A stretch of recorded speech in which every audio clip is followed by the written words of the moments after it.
34 counts, hogwatch, rip bozo. Somebody had to do it. I am the chosen one. We've talked about Donald Trump for a while. That absolute buffoon, orange, haha, goofball. There's a reason why many people called him Teflon Don, even though it's not like he's gotten away with literally everything. Now, remember, he is a convicted racist for back in the 90s for not renting out homes to black people. He is also a convicted, I can't say that word this early in the video, but it starts with an R word. He did it to a woman in a civil case not too long ago, and he was convicted of defamation. But one thing that set all of these cases apart is that these were civil cases. These weren't criminal cases. All of these were just cases between people that he was civilly liable for.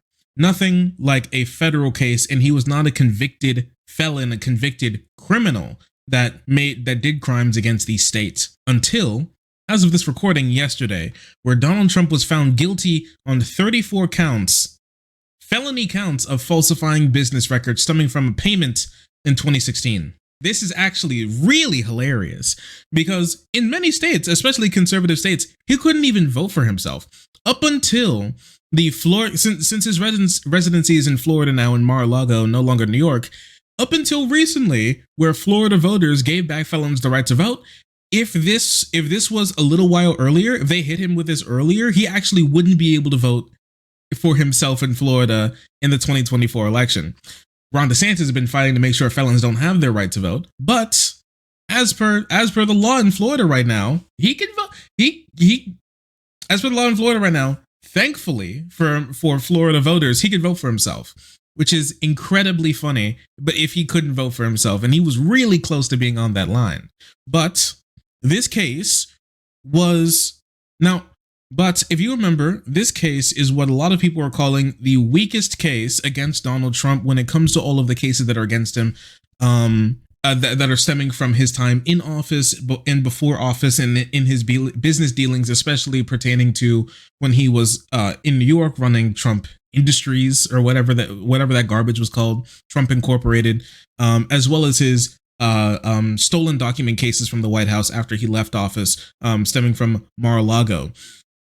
Many people said this was the weakest case because at the end of the day, this is about falsifying business records. It's not like, assault, right?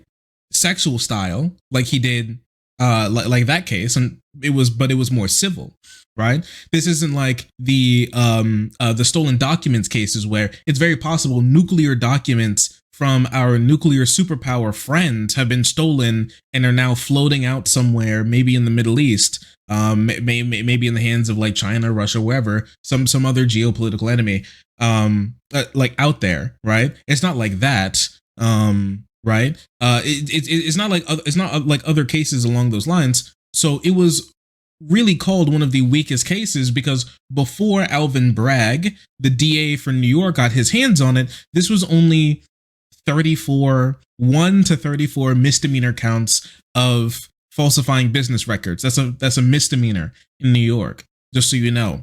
The problem was that Alvin Bragg is a grade A S-tier hater, an S-tier Donald Trump hater who literally went into his bag of tricks like a magician to pull out every single stop. Like he was one of those one-man marching band type person, the drum on the back, the cymbals on his head. He's got the accordion in his hands. He's got tambourines on his shoes. Just a one man hating machine doing everything he can to screw over Donald Trump. And he did it in the probably funniest way that I've ever seen possible. But he wanted to upgrade this case to as big as he can, to absolutely throw the book at him. This is like if you use the giganto ray and zap the book to be like the size of a skyscraper, then launch it from a cartoonishly large catapult from the freaking moon onto someone's head. It's that level of just absolute hating. He has spent years crafting this case specifically against Donald Trump to make it as hard as possible for him, and to be treated as harshly as possible. Now, everything that I said there is true. Alvin Bragg ran on throwing the book at Donald Trump. Donald Trump is a rich guy who makes it his mission, just like Elon Musk, just like Kanye West, just like other rich and famous dudes out there. He made it his mission, his brand, to be the guy who's able to get out of being sued by using his money and power and influence to be able to affect the criminal justice system in a way that's beneficial to him. And so, yeah, him getting the book thrown at him is very funny. Right. But everything that I said there, even when it becomes, even when I admit that it is politically motivated, the fact that they charged him, even CNN, you're going to see conservatives pull this up, but even CNN even came out to say that, yeah, this was a politically motivated thing. Nobody else who wasn't named Donald Trump would be charged this way. I think they're right. Republicans seem to be uniting behind Trump. Whatever opposition he faced in the primaries has largely melted away. And the trials against him keep him in the spotlight, infuriate his base, who sees him as a martyr, and even may serve to make him the object of some sympathy among people in general who believe that his prosecutors are politically motivated. This happens to be true, in my opinion. I doubt the New York indictment would have been brought against a defendant whose name was not Donald Trump. Now, while that's true that this case would not be brought up against a guy who wasn't named Donald Trump, it doesn't mean that he didn't commit any crimes. That just means that this case was so low level that a lot of people just didn't really care that much about it. But once again, I'm sorry, but if you got a speeding ticket, do you really think, even though that's a pretty low level crime, do you really think that your local city's cops are going to just hand wave a bunch of like 34 speeding tickets, 34 parking tickets that you had, even though they're low level crimes, right? I mean, maybe, probably not though. They're probably going to throw the book at you too, to make an example out of you. Probably, right? It doesn't matter if you committed the crime, you committed the crime. And last time I checked, conservatives are really on this, are really on this. Prosecute every crime. Stop letting criminals go. Be tough on crime. Tough on crime. I guess we're tough on crime until the guy who's getting the book thrown at them is too soft to be able to take the heat. That's unfortunate. But he got clipped anyways. And now Donald Trump, at this moment in time, is a convicted felon, the first ever presidential convicted felon, which says a lot more about our rule of law and how it doesn't actually affect everybody equally, more than it says about Donald Trump. I'm going to be honest with you, because Donald Trump is now in a list of presidents of like rapists, murderers, mass murderers, genociders, a dude who dropped 2 bombs on civilians, a dude who dropped 2 atomic bombs on civilians, guys who've carpet bombed entire areas, like the people who have done the war on terror, people who've done the war on drugs, all of this. Bush, Obama, who their actions in the Middle East have led to close to 100 million people by some estimations, being either killed or displaced in the Middle East. And Donald Trump is the only guy who's been a convicted felon. I'm just going to say that's very funny. If I was in his position, I don't even understand. You don't even understand how mad I would be. I'd be like, me? Do you see them? Me? Did you? Me? There's Truman, Reagan, Obama, but both Bushes, Clinton, me.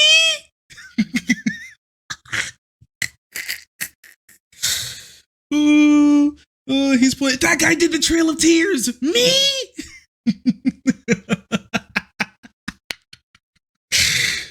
Me. Come on, man. Very funny stuff. I'm just saying, more should be convicted felons, not less. Not less, but you won't see conservatives saying that before this. That being said, okay, let me do a little explanation for you for how this case came to be and how we got to where we are. Okay, you all remember the grab him by the pussy tape that made Donald Trump famous back in 2016. That was when he was top of the world. He was polling relatively well against Hillary Clinton. And that clip came out. There was a disturbance in the force, obviously released to harm his campaign because he's a horrible guy. And the idea that he could just dab up women's pussy whenever he wants because he's rich and famous is obviously a really garbage thing to do. As he tried to play that off, somebody who he had an affair with behind his wife's back named Stormy Daniels, who is an adult film actress. I think you can put that together for yourself, okay? She went to a newspaper called The Inquirer. But her problem was that The Inquirer was actually in Donald Trump's pocket. The head of The Inquirer personally loved Donald Trump. He was a grade A certified card-carrying Trump gagger. He was a Trump sloppy topper. All right. He was absolutely a Trump throater, and he would do anything for that man. He, instead of running the story like a normal newspaper would, decided instead that the best course of action would be to buy the story from Stormy Daniels to be able to kill the story so it wouldn't go out. So he and the Inquirer had the only rights to be able to run the story, and he decided to never run the story to be able to kill it. And then he decided to link up Stormy Daniels with Donald Trump, but this time non-sexually. This time in an illegal business maneuver that we like to call a crime. What happened then is that Inquirer reached out to Trump's campaign, and Donald Trump's personal fixer, Michael Cohen, you've heard a lot of him, the guy who's completely turned on Donald Trump, the giga rat. I'm talking bucktooth. He likes to eat cheese. All right, he has a tail. He hides it under his suit.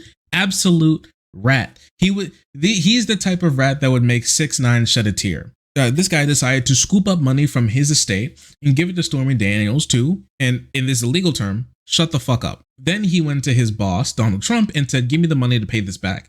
Donald Trump took the money from the business, paid back Michael Cohen, and then lied on the business records to say it was just some legal fees and, some business transactions. That's a lie. That wasn't true. That wasn't what happened. After the story came out afterwards, after the catch and kill failed, and when it was made clear that Donald Trump had falsified business records about 34 times, then Alvin Bragg, who ran on throwing Donald Trump either in jail or getting a conviction on Donald Trump on federal charges, decided to jump onto this case. And now this was a dead case. This is a dead case for a long time.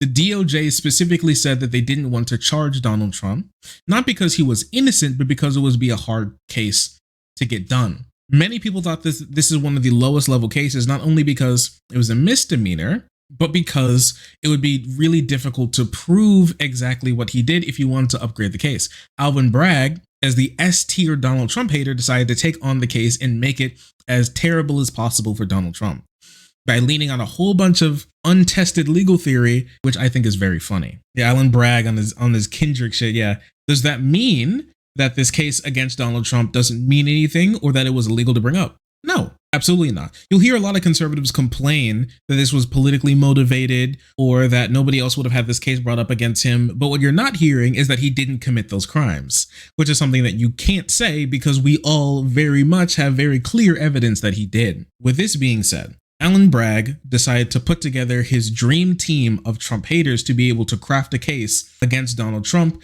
that would lead to his downfall. And they did an okay job. It was like an okay job. It definitely could have been way worse. Things could have ended up way worse for Alvin Bragg, I'm going to be honest, but there was a huge thing that Donald Trump was not expecting. We'll talk about that here in a second. Okay, we'll talk about that here in a second. So one thing you may be wondering is I said that this was a misdemeanor. The falsifying business records are indeed misdemeanors. But here's the problem. Donald Trump is a convicted felon. So how in the world do you get from misdemeanor, 34 counts of misdemeanors, to a convicted felon? And here's what Alvin Bragg did. He was digging deep into New York law, and he found the golden ticket. And what that was the legal theory that that when it comes to falsifying business records, if you then try to falsify those business records specifically to conceal a crime that you were doing, now that gets upgraded into a felony.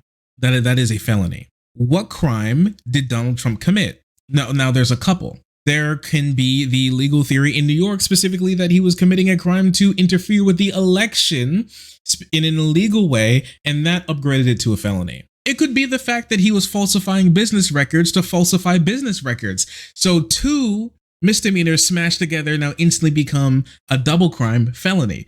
That one as well.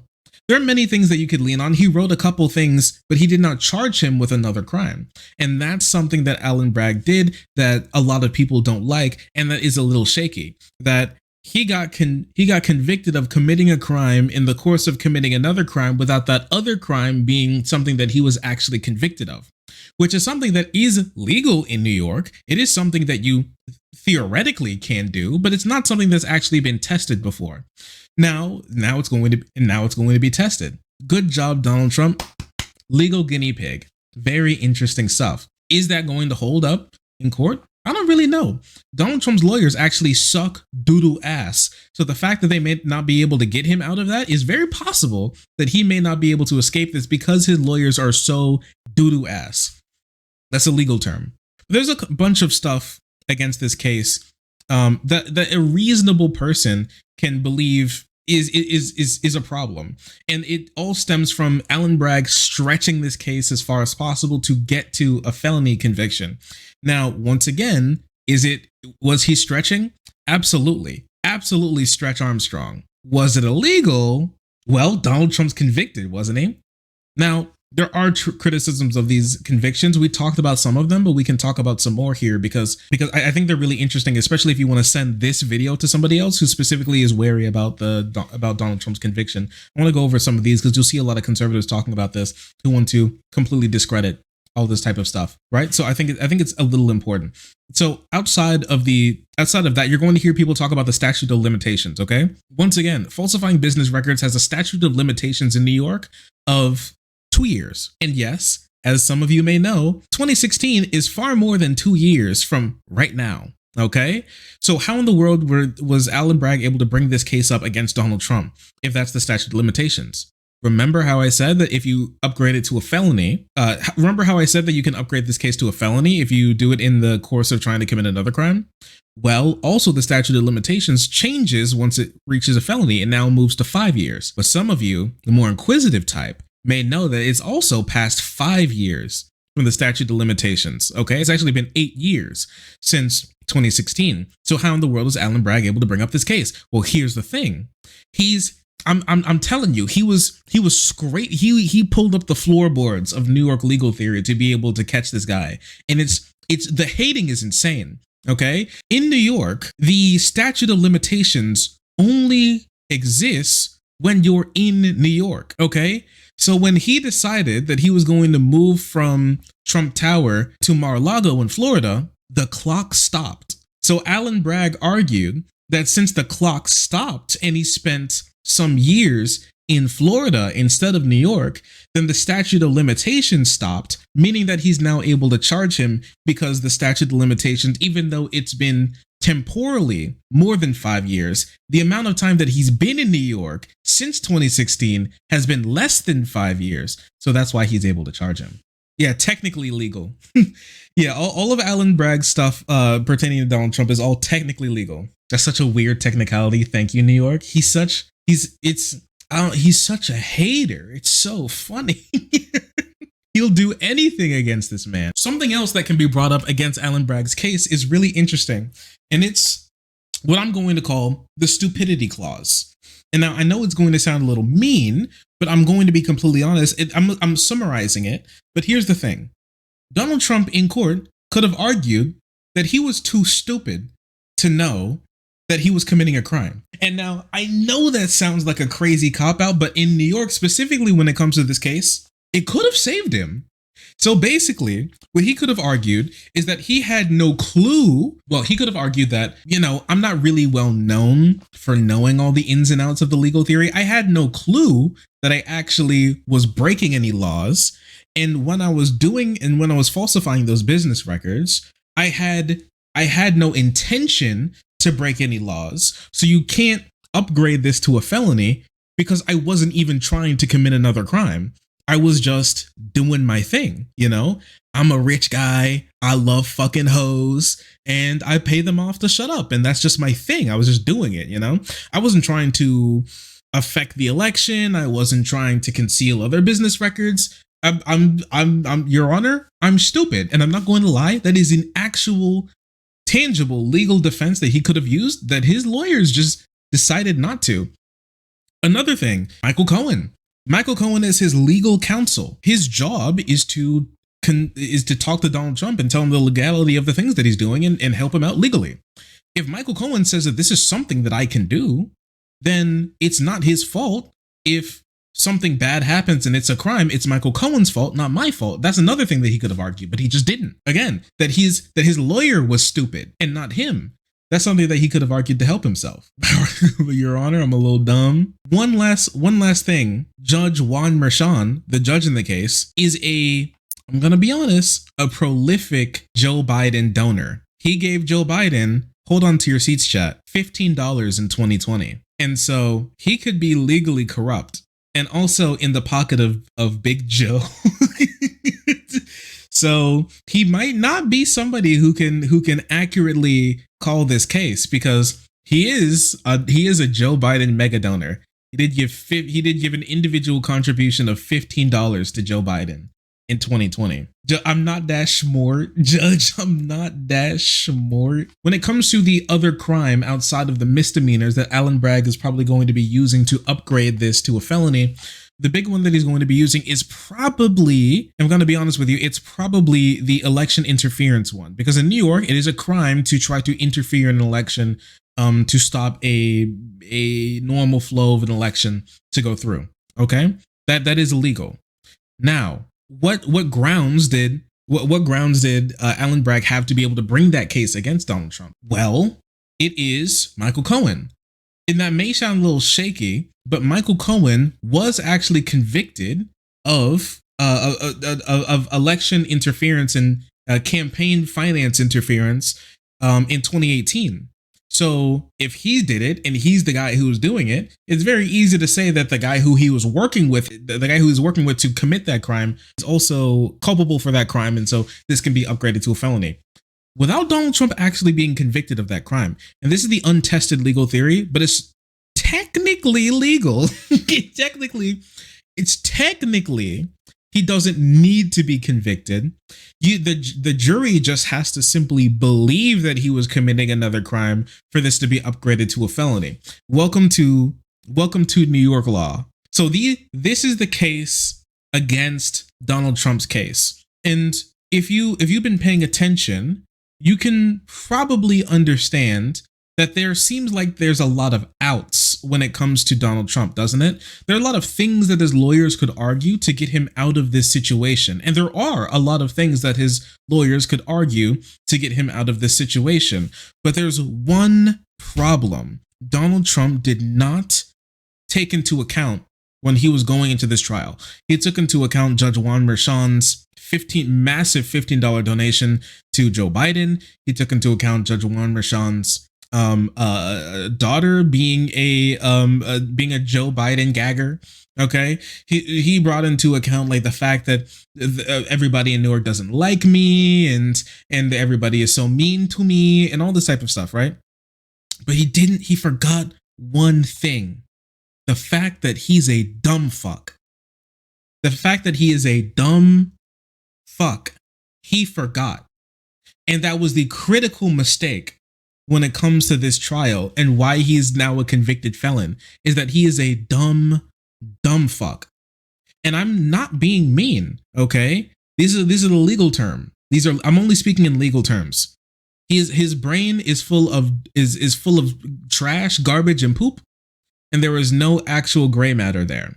Because if you remember, what Donald Trump cares about when it comes to a lawyer is somebody who is a grade A gagger, a throat goat, and not a actual legal professional.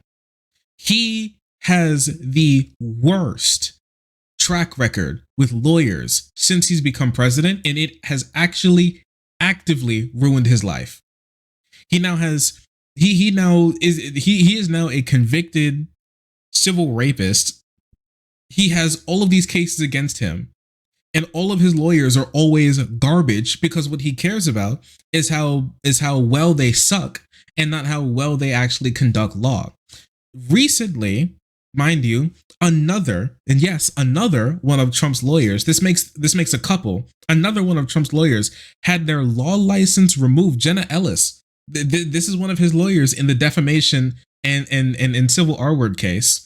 Okay. A little while ago. And also his lawyer, when it comes to the election interference lawsuits, the election fraud lawsuits back in 2020, She has lost her law license because of she actively tried to overturn the election and tried to help other people overturn the election for Donald Trump. She was so big of a Trump gagger. Okay, I don't even have to tell you about all the other peoples, especially during 2020 in Georgia, who lost their law license because of that. Released the Kraken. People remember that. If you remember that, give me a little octopus emote in the comment section. Okay, give me a little octopus if you remember. Release the Kraken. absolute depravity. So many of his lawyers have lost their law license. All right. Remember, there are so many cases where he's specifically come up and be like, oh, I can't believe the judge wouldn't let me do this. And it's actually his lawyer's fault. Well, this happened again, too. Take a listen to this. Vacation of business records. And I said, what else are you going to call it? What else are you going to call it? Now, I would have testified. I wanted to testify. The theory is you never testify because as soon as you testify, anybody, if it were George Washington, don't testify because they'll get you on something that you said slightly wrong and then they sue you for perjury. But I didn't care about that. I wanted to. But the judge allowed them to go into everything that I was ever involved in. Yeah, so basically what he's saying that I would have totally testified if that little thing called perjury wasn't a thing. If I wouldn't have gotten hit for perjury, I totally would have testified, but I'm not going to testify. All right. He told court that he actually wasn't going to testify. And now he's like, I definitely totally did want to testify. I totally wanted to testify. You don't even understand how much testifying I would have absolutely done. It would have been so crazy. So crazy. Oh, man. Oh. On top of this, his lawyers actually did such a horrible job that it actually left other legal scholars flabbergasted while they were watching the case. Taking a listen to this. Team Trump has presented one of the most ill-conceived self-destructive defenses I have seen in decades of trying to analyze criminal cases, a legal scholar said. Rather than concentrating on refuting the weakest elements of the government's case, Trump's attorneys chose a contest of obvious true claims that had no actual bearing on his innocence. For example, they sought to disprove the prosecution's claim that Trump had engaged in an affair with Stormy Daniels, which subsequently reimbursed Cohen for buying her silence. Yet, neither of those actions are actually illegal. So, both of the things that they spent actual time arguing in court didn't happen. They're not even material to the case. They're not even illegal. He wasn't put in court for fucking porn stars. He was in court for falsifying business records. No matter what he was falsifying those business records for is not material to the case. They weren't. And his lawyers were just arguing stuff that didn't matter. Why challenge that? Because his lawyers are stupid. They actually don't know what they're doing. It was such a massive waste of time. It was a massive waste of time. By fighting those hopeless battles, Trump's team gave the jury the impression that they were legally relevant. Put simply, the former president prioritized brand management and political messaging above legal strategy. In the face of Trump's bizarre and disoriented defense, an unbiased jury could easily have arrived at a guilty verdict. And this is something that you'll see a lot of conservative commentators talk about, is that, oh, the jury came to a verdict so quickly, it was less than 24 hours, it must have been totally a hit job. No, it's because he had no defense. I wish I was being hyperbolic, but I just can't. He had no defense.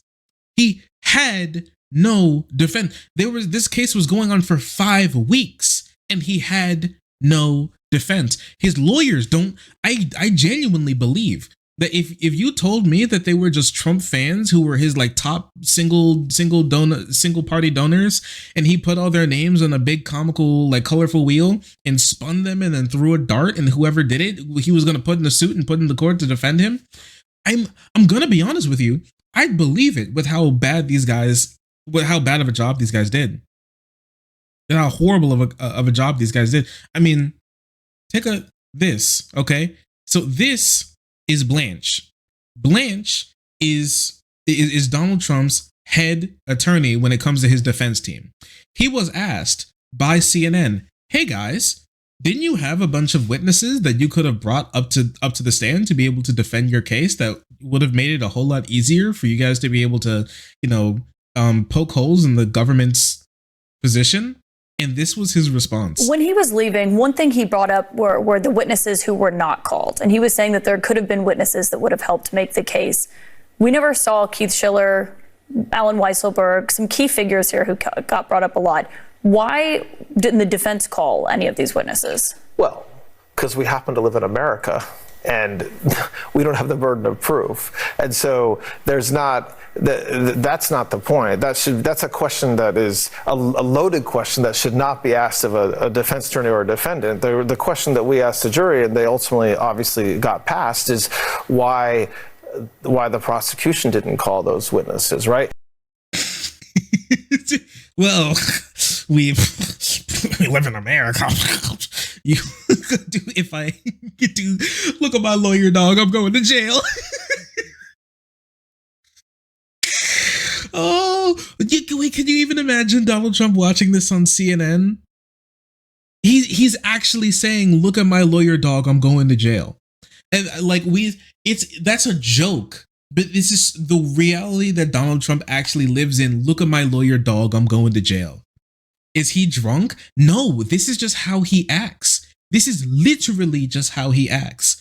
Okay. So instead of bringing up witnesses in the defense's defense to be able to prove his client's innocence, he just didn't want to bring anybody up because he wanted all of the witnesses to be brought up by the prosecution so they can control the entire case, and he'll just literally play defense the entire time. Like when he said that he was going to be on the defense team, he was like, okay,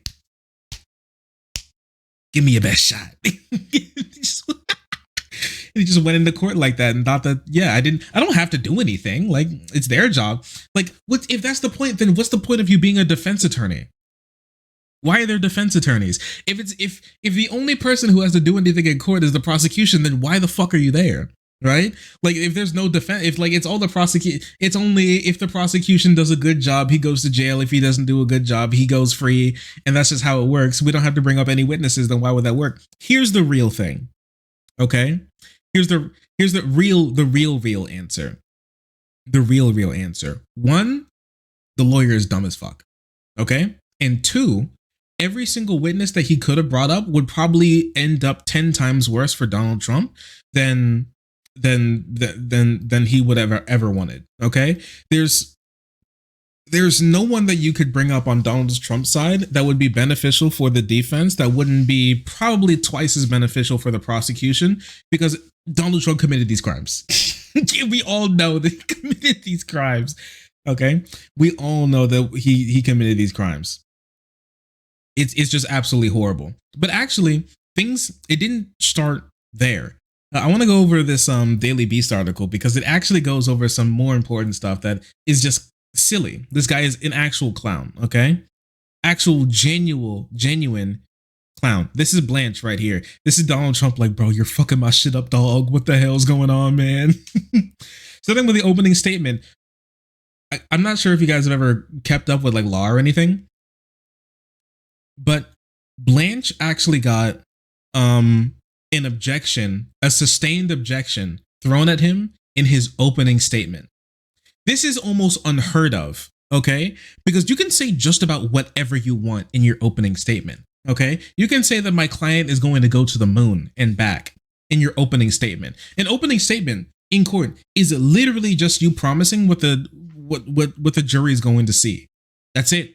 That's all it is what the jury is going to see, what you promised to show the jury. He got an objection in his opening statement, and he's so bad at law that it was actually sustained. Todd Blanche, who managed to draw objections that were sustained by Juan Merchan in defense, stumbled out of the gate and just kept stumbling. It's incredibly rare for that to happen. Blanche managed to blunder this unusual problem only because he apparently tried to raise points such as advice of counsel's defense, which the judge had already rejected. Cross-examination of both counsel Todd Blanche and Susan Nichols then only worsened matters, each in their own way, and managed to bolster the prosecution's case rather than weaken it. Every time they opened their mouth, the prosecution got another thing to hit Trump on. It was horrible. It was genuinely horrible. So this is Blanche, the guy that we just saw, okay? Instead of using his questions in cross-examination to be able to surgically cut through the credibility of Michael Cohen, who once again is convicted of multiple crimes and of stealing from Donald Trump, he couldn't even make this guy look bad. Okay? He couldn't even make this guy look bad. Instead of raising doubts about the particular aspects of the testimony, Blanche chose to apparently channel his inner Trump by literally yelling "liar" when Michael Cohen answered some of his questions. He actually thinks he's on TV. He thinks he's in a TV show. He's doing. He, to prepare for this case, he actually played a bunch of Phoenix Wright. You a liar. He actually played a bunch of Phoenix Wright actual main character syndrome. You're so right. This is it. Yeah, this lawyer isn't lawyering. Phoenix wrong. He stood up from the bench and the Judge Mershon was like, "What's going on? Do you have something to say?" He showed his lawyer badge. Yes, that's your lawyer badge. Please sit down. Judge, my ID.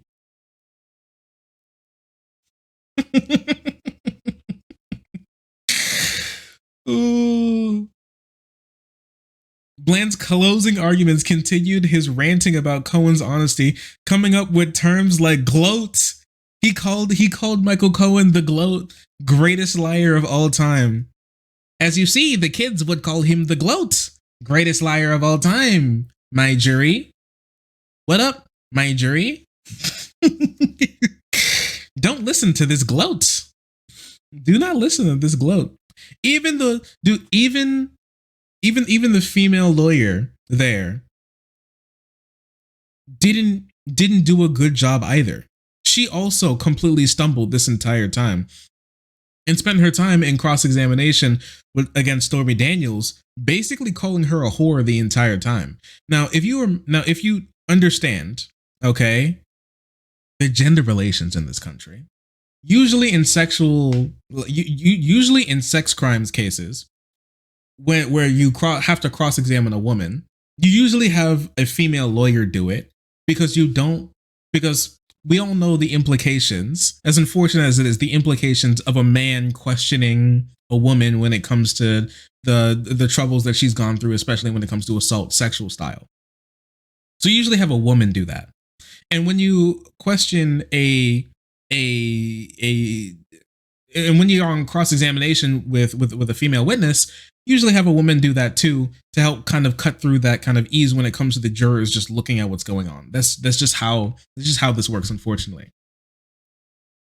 So they had their female lawyer do it, but she basically called Stormy Daniels a whore the entire time, erasing all the credibility she could have gotten when all like the woman cred she could have gotten when questioning Stormy Daniels, making it even worse for them every time they open their mouth. And she didn't get anything of value out of Stormy Daniels either.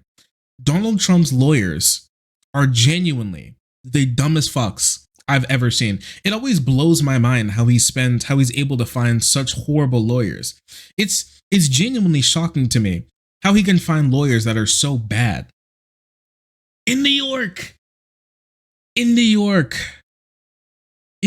dude. Besides filming rats dragging pizza slices into their holes, New Yorkers' second favorite pastime is suing people. It's like New York City is literally like lawyer mecca. Like, I'm pretty sure lawyers across the world have like a once in a lifetime free trip to New York to go have some fun. You know, it is lawyer mecca. Every lawyer wants to be a part of the New York bar, at least at some point, and he still can't find a good enough lawyer to defend him. It's truly remarkable, groundbreaking incompetence coming from the Trump administration. It really is. And it actually got even worse. Trump argues judge is preventing him from using defense his own lawyers declined to use. Remember when his lawyers in the in the document case, remember when Donald Trump complained that he didn't have a jury trial in the stolen documents cases from Washington and Mar-a-Lago, and people brought up the document that the lawyer signed, and they didn't check the box for trial lawyer, and they didn't check the box for criminal trial by jury. Like, it was literally a checkbox that all they had to do was check. They actually went onto TV and said, oh, it's not just a checkbox. And it was literally a checkbox. It was right there. Does your client want a jury trial? Yes or no? They didn't check it. Oh, my bad. There wasn't even a no. There was like, do you want a jury trial? Check for yes. And they didn't check it. They just skipped past it. And then Donald Trump was like, I can't believe I don't have a jury. And his lawyers were like, Trump claimed on Wednesday that he's being prevented from mounting an advice counsel defense. Okay, this is what I talked about earlier when I said that his counsel was too stupid, and that's why he can't be held liable for committing this felony, because Michael Cohen didn't tell him that this was actually illegal, that what he was doing was actually going to be illegal. He said that he wasn't able to make that defense, and his own lawyers told the court that he wasn't going to be making that defense before the trial even started. A formal advice of counsel defense would enable the president to argue that he was acting reasonably based on what his lawyers were telling him, and his lawyers didn't tell him that he could do that before the trial happened. I don't know how much more I can make it clear to you that this guy is just a definite, just grade A dumb fuck, but that's what I have to show you right now. This is hilarious. I'm going to be honest with you.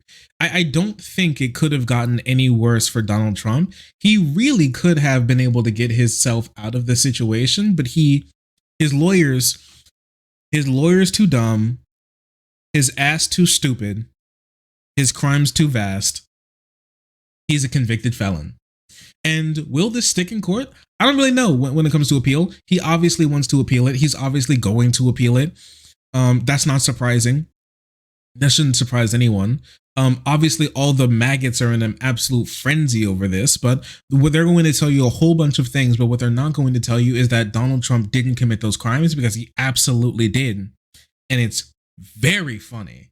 No matter how big of a hater the prosecutor is, you're going to see some people like, they were trying to do everything to prosecute him. Oh my gosh, prosecutor wants their defendant to go into jail. More at 11. More at 11. More at 11. Teflon Don. Somebody was using a metal fork, and we're all getting Teflon poisoning. You hate to see it. What a guy. They ain't sending their best. They ain't making lawyers like they used to, I will say. Yeah, maybe I will say Trump lawyers are because Donald Trump and friends were like, oh yeah, the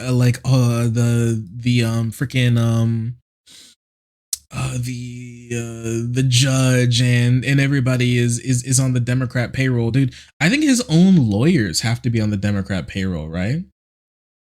They're the guys who have to be on the real Democrat payroll. Those are the guys who are actually. He's doing more work to put Donald Trump in jail than Joe Biden.